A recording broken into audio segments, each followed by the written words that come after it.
Bismillahirrahmanirrahim. Assalamualaikum warahmatullahi wabarakatuh. Sahabat yang beriman dimanapun berada, semoga kita selalu dalam lindungan Allah Subhanahu wa Ta'ala. Bismillahirrahmanirrahim. Allahumma salli ala Sayyidina Muhammad wa ala ali Sayyidina Muhammad.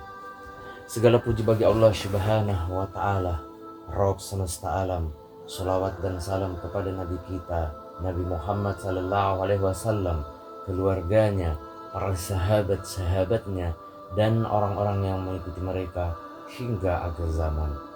Baiklah sahabat yang beriman dimanapun berada, semoga kita selalu dalam lindungan Allah Subhanahu wa Ta'ala. Kembali lagi di SHB Official atau Sahabat Beriman Official, di mana pada kesempatan yang mulia ini saya akan melanjutkan pembahasan mengenai 99 fakta Muhammad Qasim adalah Al-Mahdi part 3. Jadi kemarin itu sahabat yang beriman, itu adalah part 2-nya. Part 1-nya sudah saya bahas di video sebelum-sebelumnya. Sahabat yang beriman dimanapun berada, melanjutkan pembahasan yang kemarin. Ujian sangat berat bagi umat Islam saat ini adalah bagaimana mempercayai Muhammad Qasim sebagai seorang Al-Mahdi, utusan dari Allah Subhanahu wa Ta'ala, dengan perilaku, kepribadian, serta akhlak yang masih jauh dari nilai Islami. Namun meski keadaannya seperti itu, umat Islam harus menerima segala ketentuan dari Allah Subhanahu wa Ta'ala jika yang dipilihnya seperti itu. Berikut ini sahabat beriman adalah 99 fakta Muhammad Qasim adalah Al-Mahdi part 3, lanjutan dari part 2 yang kemarin sudah saya publish beberapa hari sebelumnya. Sahabat yang beriman, Muhammad Qasim menyerukan untuk menghindari dan meninggalkan syirik dan segala bentuknya, tetapi dia sendiri masih belum bisa menegakkan sholat 5 waktu sebagai layaknya seorang muslim, sementara mimpi-mimpinya selalu bertemu dengan Allah Subhanahu wa Ta'ala dan Nabi Muhammad sallallahu alaihi wasallam atau Rasulullah sallallahu alaihi wasallam. Hal yang sangat sulit, tapi harus kita percayai mimpinya karena sudah diuji dengan 9 tambah 1 kriteria, juga bersandar sami'na wa ata'na pada Allah Subhanahu wa Ta'ala dan Rasulullah sallallahu alaihi wasallam. Sahabat yang beriman, bukankah Allah Subhanahu wa Ta'ala akan mengislahnya dalam satu malam, dalam artian memperbaikinya? Ada pembahasan saya teman-teman atau sahabat-sahabatku, ya Allah Subhanahu wa Ta'ala memperbaiki Imam Mahdi dalam satu malam. Mungkin kalau teman-teman penasaran seperti apa, bisa scroll cari video yang berjudul Imam Mahdi, Allah Subhanahu wa Ta'ala memperbaiki Imam Mahdi dalam satu malam. Kita kembali ke pembahasan. Kembalikan semua urusan ini kepada Allah Subhanahu wa Ta'ala. Kita tidak boleh terlalu yakin, karena keyakinan kita hanya satu, hanya kepada Allah Subhanahu wa Ta'ala. Karena apapun yang Allah Subhanahu wa Ta'ala firmankan pasti benar adanya, maka terimalah dengan ikhlas semua ketetapan dari Allah Subhanahu wa Ta'ala. Insya Allah pasti benar. Berikut ini fakta yang pertama. Banyak tokoh agama yang sudah tahu tentang mimpi Muhammad Qasim namun masih ragu, bahkan tidak mempercayai karena kondisi akidah dan akhlak Muhammad Qasim saat ini. Maka keluarlah berbagai pernyataan, kita harus jauh lebih percaya dengan pendapat ulama tentang definisi Al-Mahdi dibandingkan dengan mimpi Muhammad Qasim. Bagaimana pendapat sahabat-sahabatku dimanapun berada? Kemudian jawabannya, mengutip pendapat Kiai Haji Ahmad Bahauddin Nur Salim atau Gus Baha. 1. Mimpi itu lebih otoritatif daripada dunia nyata. Dunia nyata itu dipengaruhi oleh kepentingan sehingga tidak pernah jujur. Terbukti fakta timbulnya berbagai pendapat aliran firqah. Kemudian yang kedua, sahabat yang beriman, mimpi yang baik itu dikendalikan oleh Allah Subhanahu wa Ta'ala, karena saat itu manusia tidak bisa mengendalikan dirinya, tapi Allah Subhanahu wa Ta'ala yang mengendalikan. Karena hakikatnya manusia itu tidur setelah mati, kemudian bangun.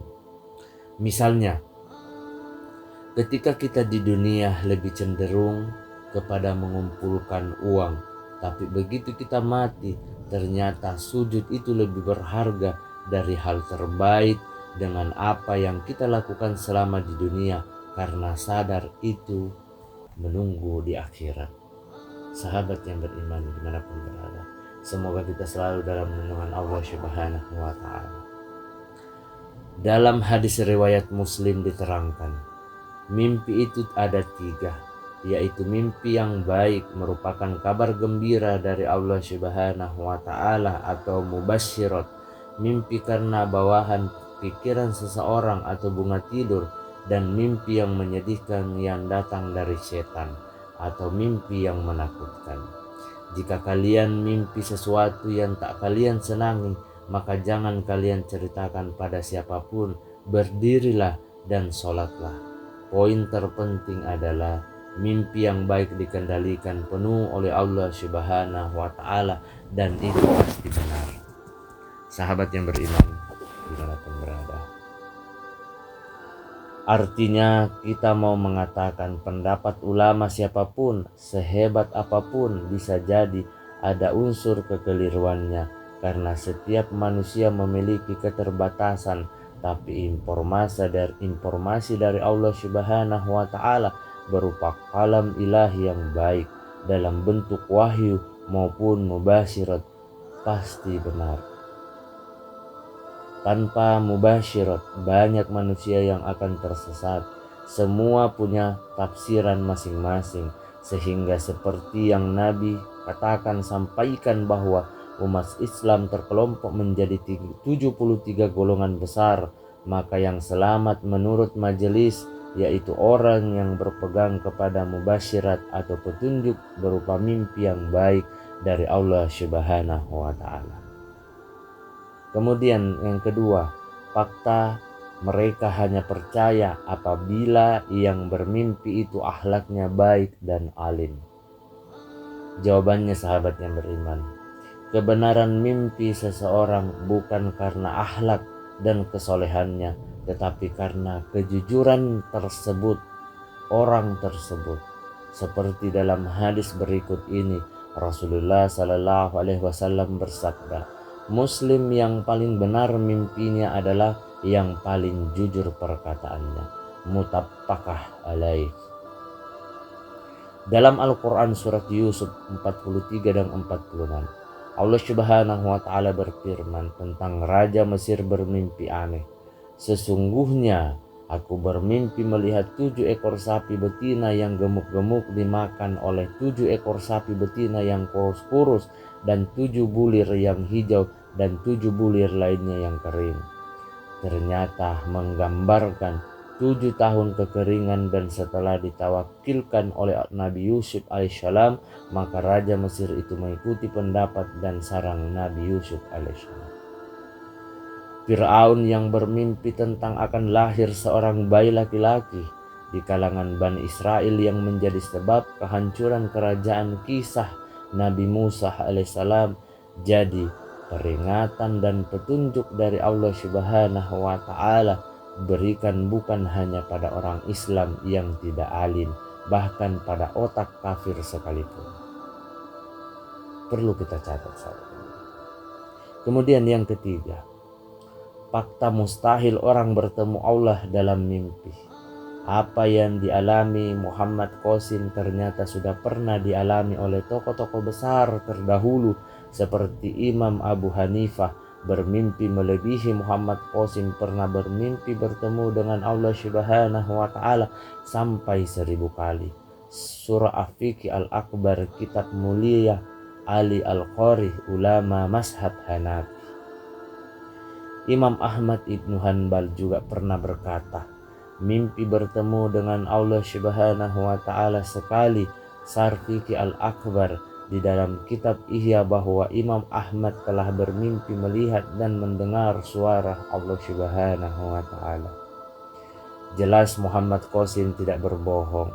Bukan dari pengakuan dirinya yang muncul, tapi mimpi bertemu dengan Allah Subhanahu wa Ta'ala. Maka seluruh tubuhnya yang bersaksi bahwa itu adalah Allah Subhanahu wa Ta'ala.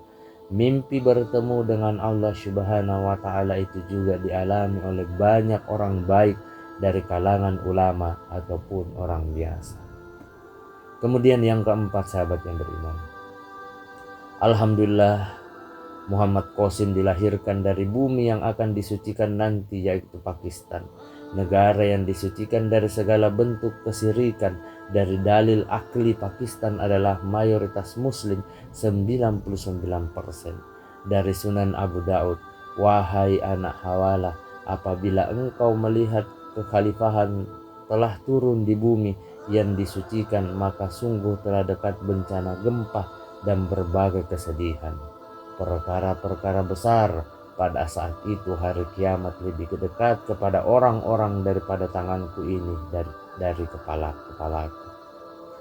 Kemudian yang kelima, sahabat yang beriman, hadis riwayat Ahmad 8467 menyebutkan akan ada dari umat ini pasukan yang berangkat ke Sin dan India. Jika aku mendapatinya lalu aku syahid di dalamnya, maka itulah yang aku harapkan. Jika aku, Abu Hurairah, menyebutkan sebuah kalimat kembali pulang, maka aku atau Abu Hurairah setelah merdeka yang telah dimerdekakan oleh Allah Subhanahu wa Ta'ala dari api neraka. Berarti yang ikut perang besar Ghazwatul Hind adalah ahli surga, seperti sahabat ahli Badar yang mendapat jaminan surga. Jika kita melihat, sahabat yang beriman, arti Sin di Wikipedia berarti Sina atau disebut Sin adalah suku bangsa Dardik yang menghuni provinsi Gilgit Baltistan, utara Khyber Pakhtunkhwa, Pakistan. Jadi benar sekali, Muhammad Qasim adalah Al-Mahdi dan Khalifah akan turun di Pakistan. Sahabat yang beriman, kemudian fakta yang keenam, jika benar mimpi Muhammad Qasim adalah kabar kenabian, apa buktinya? Tentu jawabannya, banyak mimpi Muhammad Qasim yang telah terbukti. Contoh, mimpi membunuh putra mahkota kerajaan Arab terbukti 5-10 tahun kemudian MBS menghilang selama 1 tahun karena percobaan pembunuhan. Kemudian mimpi Erdogan terpilih dan akan tampil membela Islam terbukti beberapa bulan kemudian mimpi Muhammad Qasim menjadi nyata.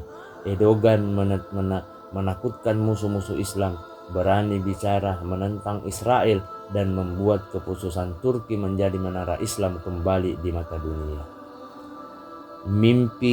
Kemudian mimpi Israel akan membangun ibu kota di Palestina dan akan membangun gedung di Palestina. Beberapa tahun kemudian terbukti Israel sudah membangun gedung dan Amerika sudah membuka kedutaan di Yerusalem dan memproklamirkan Yerusalem sebagai ibu kota Israel, tapi ditentang oleh semua negara. Sahabat yang beriman dimanapun berada,